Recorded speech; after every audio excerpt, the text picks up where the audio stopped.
Mrinalini comedy కథ. రచన వాణి. హర్నా సుమతి కొడుకు సంపత్తో కలిసి ఆ రోజు పెళ్లి చూపులకు వెళ్లారు. అమ్మాయి పేరు మృణాలిని.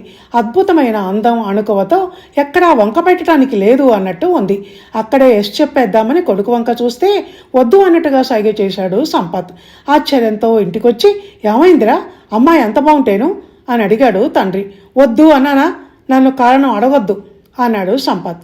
కారణం చెప్పాల్సిందే, అది ఎలాంటిదైనా అని తల్లి పదే పదే అనగా అప్పుడు నోరు విప్పాడు సంపత్. ఆ అమ్మాయి పేరు మృణాలిని అట.